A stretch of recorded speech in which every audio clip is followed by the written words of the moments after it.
I didn't so much recognize the voice as I did the smooth cadence it held, and how it sustained its fine composure while slithers of dread burrowed through my unmoving body. It belonged to the kind of man whose roar scared you, but the true terror lay in his unfazed silence. Enosh, my God, my husband, my master. Coldness dug its claws deeper into my flesh. Why did this word resonate in my core like the echo of a persistent prayer? Did it even matter? Shaken and disoriented, I just wanted him to put me in a nest of pelts and feathers, curl himself around me like armor, and stroke the shell of my ear. I wanted to say his name. Lips remained stiff. A strange voice, so unlike my own, resonated from deep within me instead. Master? Yes, I am your master. Enosh clasped my chin, bringing my stiff, dry gaze to meet the cold silver of his stunning eyes, set into a ghastly face, one half torn by gaping wounds. You shall long for me, obey me, and serve me for eternity, and you shall worship me, for I am your God, the keeper of your flesh and bone. His voice barely registered as nausea clung to the back of my throat. What had happened to him? Nothing but white bone remained where the wing of his left nostril should be, along with cartilage that clung to a string of flesh. Soot covered much of this half of his face, hiding the pestilent, blistered skin beneath.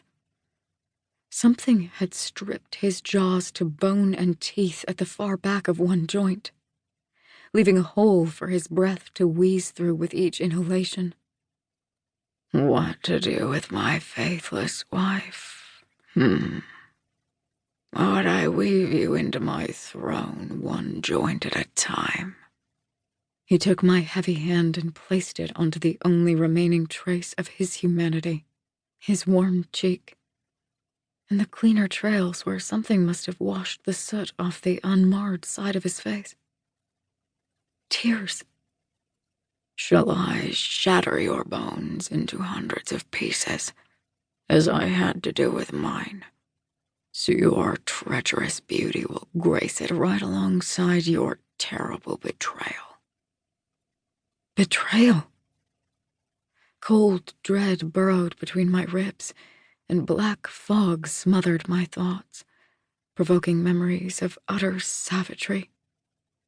The rick of cotton ripping, the shk of metal sinking into flesh, the rust-stained handle of a knife.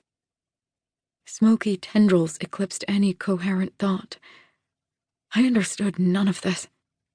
What was going on here?